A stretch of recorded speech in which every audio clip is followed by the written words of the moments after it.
Did anybody commit genocide on October 7th? What do you think about that? That was genocide at the highest level. Trump signs off on $6 billion in weapons for Israel. Apaches, armored fleets, endless firepower.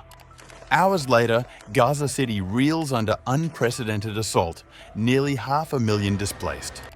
And the hostages? Trump shrugs. They might be at greater risk, but maybe they'll be freed. This is a war without limits and a gamble without mercy.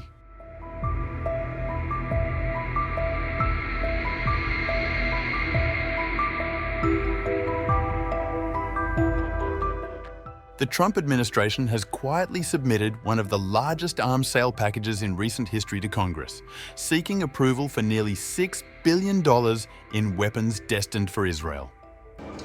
This massive infusion of military hardware comes at a moment when Israel faces mounting international isolation over its conduct in Gaza. According to sources who spoke to the Wall Street Journal, the package includes $3,800 million for 30 Apache attack helicopters, nearly doubling Israel's current fleet.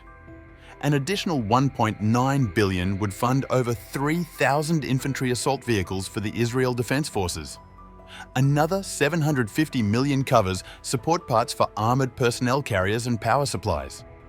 While the Biden administration had paused shipments of 2,000-pound bombs over civilian casualty concerns, Trump lifted those restrictions immediately upon taking office in January. This latest request was sent to Congress about a month ago, representing a clear escalation in American military support. The weapons wouldn't arrive for 2 to 3 years, but their symbolic weight is immediate. Turkey has closed its airspace to Israeli government planes and military cargo. The United Kingdom suspended some weapons exports last year, citing concerns about violations of international humanitarian law.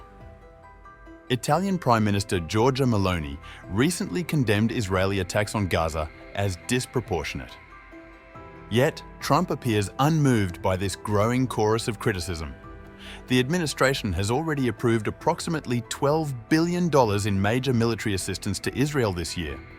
Most recently, a $500 million arms sale in June provided bomb guidance kits for precision strikes.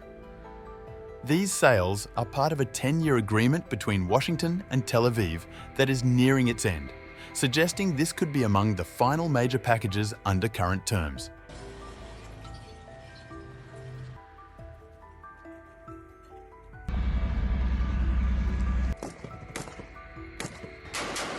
Israeli forces are pressing forward with what military officials describe as their most intensive operation yet in Gaza City, warning residents they will use unprecedented force against Hamas and other armed groups.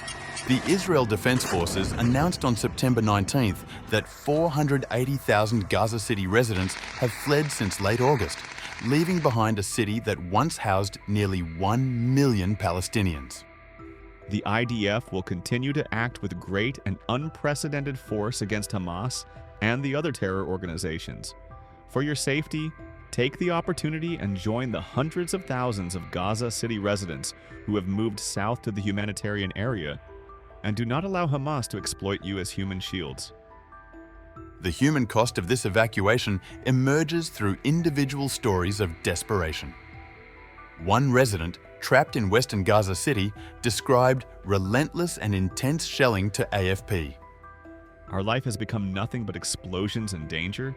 We have lost everything: our lives, our future, our sense of safety. How can I evacuate when I can't even afford transportation?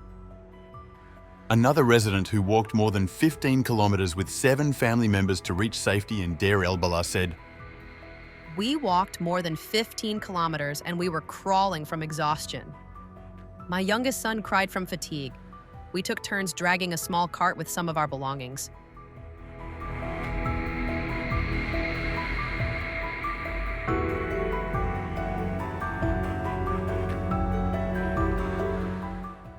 Trump offered a brutally candid assessment of the hostage situation when pressed by reporters about whether Israel's Gaza City offensive might endanger the 48 remaining captives held by Hamas and other groups. They're worried that the hostages who are still there are more at risk if the war continues. Well, they might be. They also maybe they'll be freed because of that. You know, you never know how it's going to look. War, I was saying, yes, war, a lot of strange things happen. A lot of results take place that you would never think were going to happen. As you know, I was able to get most of the hostages out. We're down to 20. The US president's comments reflect a harsh calculation about the realities facing the remaining hostages, including 47 taken during the October 7th attack. Among those still held are the bodies of at least 26 confirmed dead, with only 20 believed to be alive and grave concerns for 2 others. Trump's assessment grew even more sobering when discussing the hostages' chances of survival. Look, young people don't die, okay? They just don't die.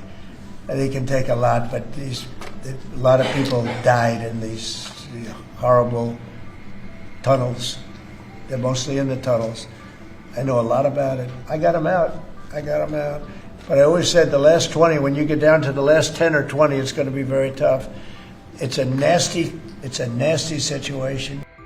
When confronted with a UN report released this week claiming Israel is committing genocide in Gaza, Trump redirected the accusation back to Hamas. Did anybody commit genocide on October 7th? What do you think about that? That was genocide at the highest level. That was murder, genocide, you can call it whatever you want. But little babies were chopped in half. Arms were cut off people, heads were cut off people. That's genocide. That's genocide also, I guess, right?